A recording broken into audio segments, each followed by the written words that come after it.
대한민국 역사적인 유행 가입. 승진.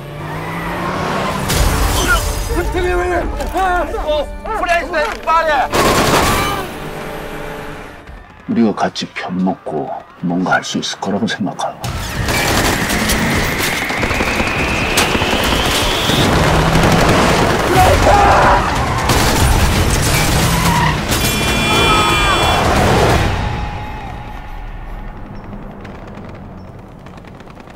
지금 아프가니스탄의 카불이야말로 아수라장입니다. 살기 위해 카빌 공항에서 항공기에 매달리다 추락하는 사람들, 정부가 무너지고 질서가 붕괴되고 치안이 마비되고 결국 약육강식의 논리만이 판을 치는 무정부 상태, 바로 이것이야말로 아수라장과 아비규환의 현실의 모습입니다.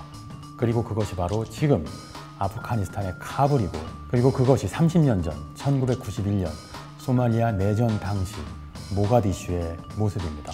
오늘 문화로 있는 경제에선 영화 모가디슈, 그리고 아비규환 상태인 아프가니스탄 사태, 바이든 대통령의 미군 철수 배경과 그리고 영화 속 모가디슈의 배경, 그 동일한 배경을 다뤘던 유명 영화죠.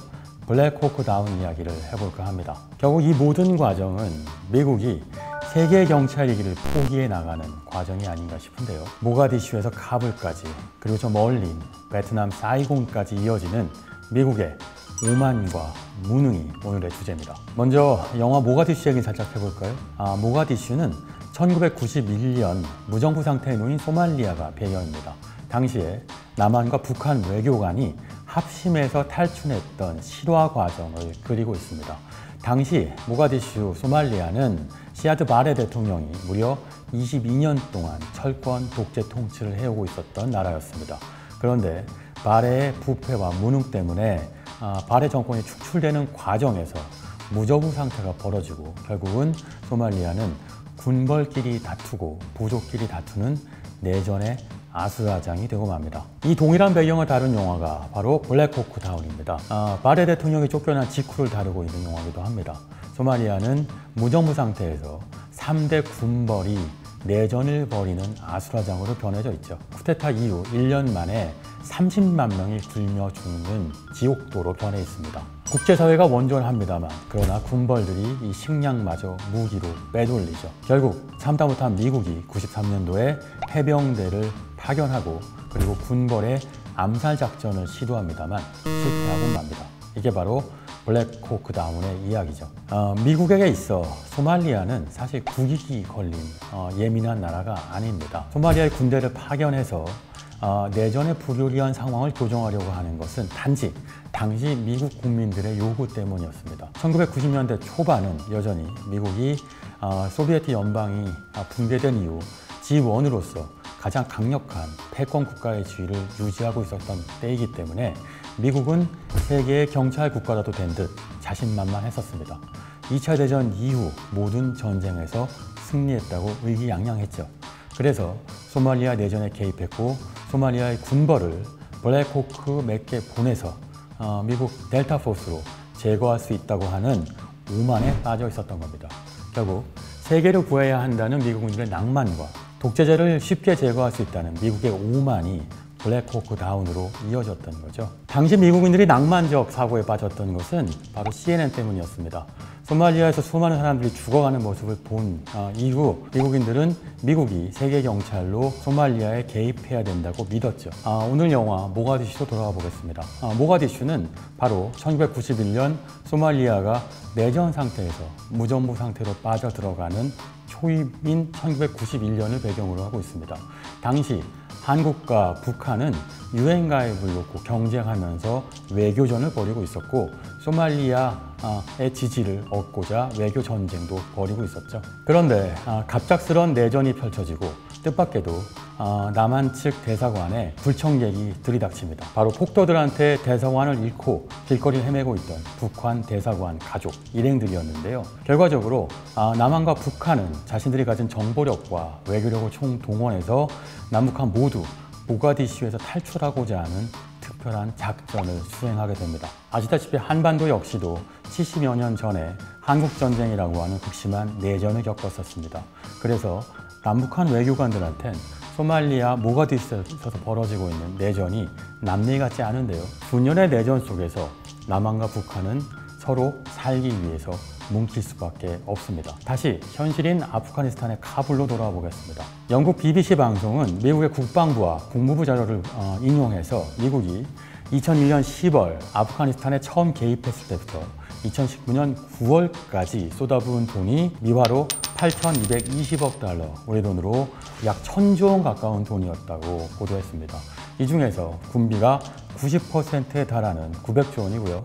나머지 한 50조에서 100조 원 사이가 아프가니스탄 재건 사업에 들어간 인프라 건설 비용입니다. 이렇게 천문학적인 돈을 쏟아부었지만 결국은 미군이 철수를 결정하자마자 탈레반이 밀어닥치고 아프가니스탄 정부는 붕괴되고 수도 카불이 함락 위기에 처하자 누구보다 먼저 아프가니스탄의 대통령이 탈출을 감행했죠. 자, 어찌 보면 미국의 이번 철수는 불가피한 수순이었을지도 모릅니다. 사실 미국은 개전 초기인 2001년에는 탈레반 정권을 몹시 쉽게 무너뜨렸습니다. 문제는 정권을 무너뜨리고 아프가니스탄을 접수한 이후에 비전과 목표가 없었다는 것이었죠. 애시당초에 목표가 없는 전쟁이었기 때문에 전쟁 목표는 쉽게 국가 재건이라고 하는 목표로 전환됩니다. 그러나 식민지화 시킬 게 아니라면 미국은 아프가니스탄의 미래를 결코 책임질 수 없겠죠. 결국 아프가니스탄은 다양한 종족과 종파 그리고 군벌과 외세에 대한 복잡하게 얽힌 낱맛 때문에 정상적인 국가로 재건되지 못하고 탈레반과 아프가니스탄 정부가 끊임없이 내전을 벌이는, 그러니까 실패한 국가가 되고 맙니다. 결국 죽을 것 같았던 탈레반이 되살아났고 미국은 무려 20년 동안 미군 장병 2,440명, 전비는 2조 2,600억 원이나 드는 낭비적 전쟁을 벌이면서 아프가니스탄이란 수렁에 빠져들었던 겁니다. 결국은 지난 4월에 바이든 대통령은 8월 철군을 못 박았었는데요. 당시엔 미국 내 여론도 상당히 지지가 높았습니다. 무려 73%가 철군을 찬성했었죠. 미국은 아프가니스탄을 버리고 민주주의와 인권을 포기했다는 비판을 벗어나기가 매우 어렵습니다. 카불 주재 해외 공간과 외국인들은 비상 피난 계획을 세우고 있습니다만 실제로 실현되지 못하고 있죠. 바이든 대통령은 왜 이렇게 무모한 철군 계획과 아프가니스탄을 탈레반한테 던져주는 듯한 포기에 가까운 패퇴를 하게 되었을까요? 사실 바이든 대통령의 구상한텐 낙관과 비관의 시나리오가 다 있었습니다. 결국은 이 낙관, 비관 시나리오 모두가 다 탈레반이라는 존재가 결국은 미국의 안보와 이익을 침해하지 않는 선에서 관리가 가능하다는 걸 전제로 하고 있습니다. 그런데 문제가 있습니다. 탈레반 치하에 놓이게 될 아프가니스탄의 평범한 여성들과 아이들의 인권은 현 상황에서 안중에 없었다는 것이죠. 바이든은 매우 현실주의자인데요. 그래서 참전보다 철군이 훨씬 어렵다고 하는 이길 수 없는 전쟁을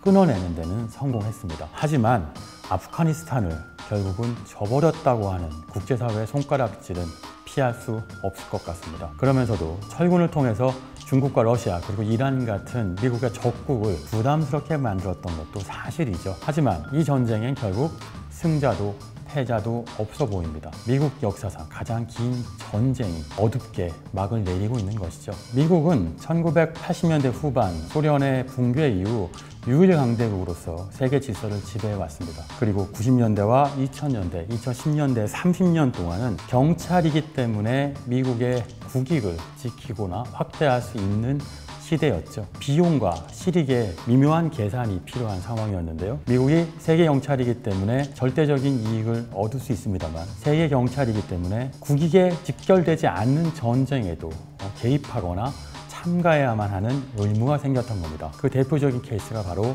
아프가니스탄이었던 거죠. 미국이 개입하는 많은 전쟁 중에서 아프가니스탄만큼 이념적으로도 국익적으로도 경제적으로도 이익이 거의 없었던 전쟁은 유례를 찾아보기 어렵습니다. 아프가니스탄 전쟁에 참여했던 2001년은 바로 부시 정부 시절이었고 그 당시는 미국이 유일 강대국으로서 세계 질서를 재편하고 지배할 수 있다라고 하는 오만, 그리고 그 힘을 통해서 세계를 구원하고 민주주의를 확산시킬 수 있다고 하는 낭만에 빠져 있었던 시기입니다. 그 낭만과 오만이 20년 동안 미국이 1,000조 원이 넘는 돈, 이자로만 수백조 원을 쓰게 되는 늪에 빠지게 된 원인이었죠. 그리고 바이든 대통령의 선택은 가장 경제적인 선택이라고 할 수 있습니다. 이런 미국의 선택이 우리한테 주는 시사점은 미국이 국익을 위해 벌일 전쟁터가 바로 아시아 지역이기 때문입니다. 중동에서 힘을 빼서 중국으로 힘을 이동시키고 있는 미국이 결국은 맞부딪혀야 하는 상대국은 중국이고 그 전선 안에는 대만과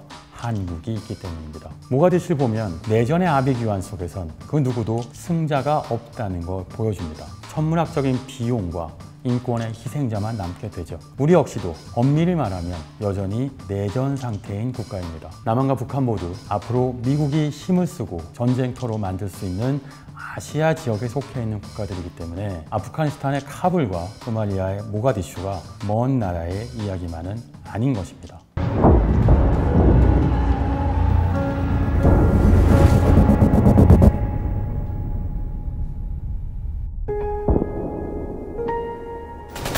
이제부터 우리 투쟁 목표는 생존이다.